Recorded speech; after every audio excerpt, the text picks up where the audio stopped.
La deuxième lecture du projet de loi de finances n'aura malheureusement pas modifié les équilibres de ce budget 2015.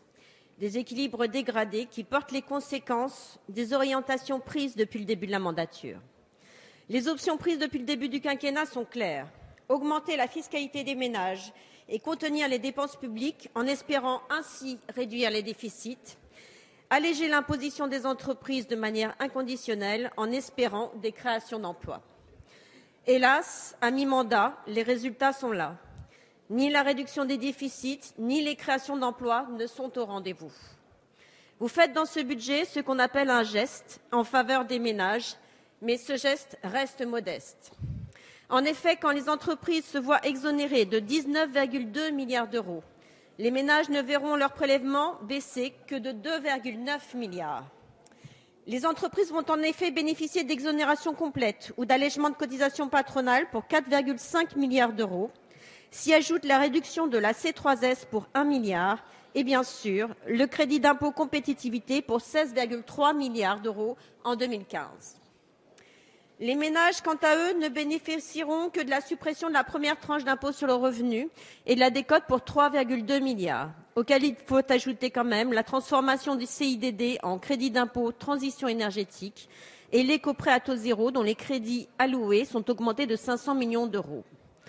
Cette stratégie de priorité aux baisses d'impôts sur les entreprises, qui n'a hélas rien de moderne, ne trouve pas son efficacité, puisque c'est près de 60 000 emplois qui ont été détruits dans le secteur marchand depuis 1 an. Quant au déficit, alors que nous étions à 4,1% du PIB en 2013, vos prévisions annoncent un solde public qui se dégrade, atteignant 4,4% en 2014, puis 4,3% en 2015. Alors, y a-t-il une politique budgétaire alternative qui pourrait nous faire reprendre espoir? Il est certain que ce n'est pas du côté de l'opposition que nous la trouverons. En effet, les propositions de la majorité sénatoriale sur ce budget sont riches d'enseignements. Baisse des crédits de l'aide médicale d'État, suppression du financement de 45 000 contrats aidés ou encore suppression de 9 500 postes d'enseignants dans l'éducation nationale. Sacrifier la santé publique, l'éducation, l'emploi, voilà le projet de l'opposition. Un projet qui ne répond en rien à ce qu'attendent les Français. Une politique efficace en matière d'emploi, un chemin de sortie de crise qui leur permette d'espérer des lendemains meilleurs.